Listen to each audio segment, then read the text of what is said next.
Suresh Raina seems like a nice guy, but he seems to keep getting involved in controversy after controversy. The latest one has him named in a letter Lalit Modi has written, where he says that Suresh Raina was somebody in close contact with a bookie. You're an insider, Sandeep, so tell us the true story here. And I take exception to that insider thing for sure. But offline, you keep telling me lots of stuff, but somehow on camera, you don't. In a country like ours, you'll get a lot of offline stuff about bookies and how spot fixing happens and all of that. But bringing it back to Raina, he's honestly one of my favorite cricketers. I love watching that guy.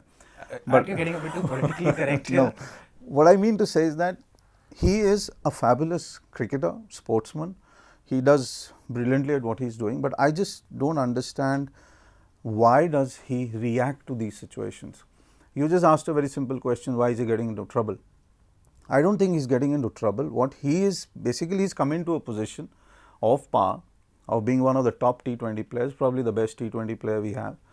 Right. But I take exception to the way he reacts to situations. What's he said and done here? Now, if Lalit Modi has written, now we don't know whether Raina is right or wrong, or Lalit is wrong or right.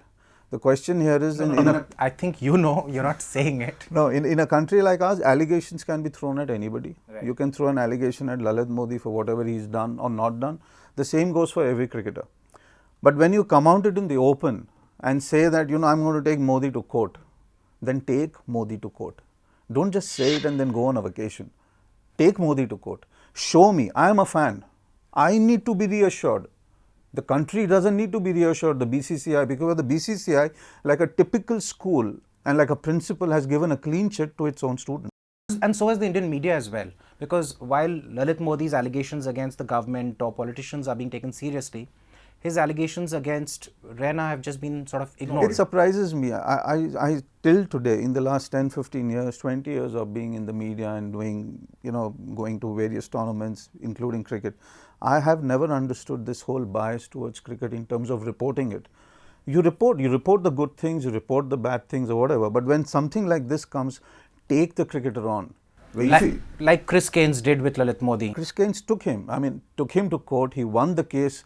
Though of course what happened after the case is probably one of those saddest things that can happen to a cricketer or to a sportsman. So what happened to him?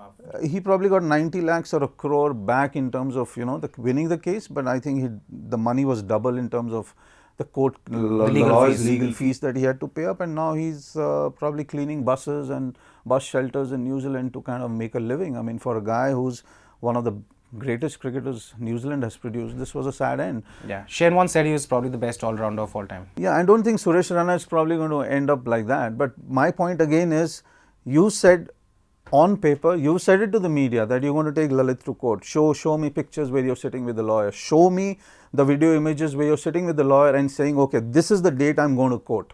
I'm going to take Lalit Modi to court. Take the man to court and show that you're right. I just think that the problem here is that it's not a problem with the cricketers, but with perhaps Indian fans. We take cricket almost as if it's Bollywood or like WWF wrestling. We're just interested in the show around it rather than in actual fact. I think you're right. I think, when you compare the IPL, and I constantly compare the IPL to the EPL, and I always believe that the purity of sport always comes together in the end, The EPL you watch not because there are dancing girls out there, there are no dancing girls out there, there are no film stars sitting out there. You watch it because you get the best football there. The IPL, you do get good cricket, but you get a lot of other stuff along with it. Sandeep, but is this a Suresh Raina problem, or is this something associated with the Chennai Super Kings? Because there's been a lot going on with that team. I don't think it's anything to do with the team. I think when you look at the team as a whole, CSK has been going through a lot of problems. Indian cricket has been going through a lot of problems since Azharuddin came into the dock. I think it's an individual problem at the end of the day. If a player I like, if a player you like, if a player this country likes is going to get tainted, he's going to have allegations thrust at him or thrown at him, I think he needs to stand up there and answer for it. You just can't say that I'm going to file a case and then you go away. That's it. That's not the end of the story. But that's a good point. But you said that Suresh Raina is, and you're a big fan of Suresh Raina's. How does this influence the way you look at him? It does influence me. I don't know about the rest of the country, but it does influence me as a person, as a fan, that whenever I watch him, I'll always feel that, is this right or is this wrong? I may see a great shot. You might see a 6, you might see a 4, 3 consecutive 6s from Raina in the next IPL. But somewhere it really bothers me. Somewhere it bothers me that were you that naive that somebody can pick you out from a team and then throw an allegation at you? Are you that naive? I don't think so.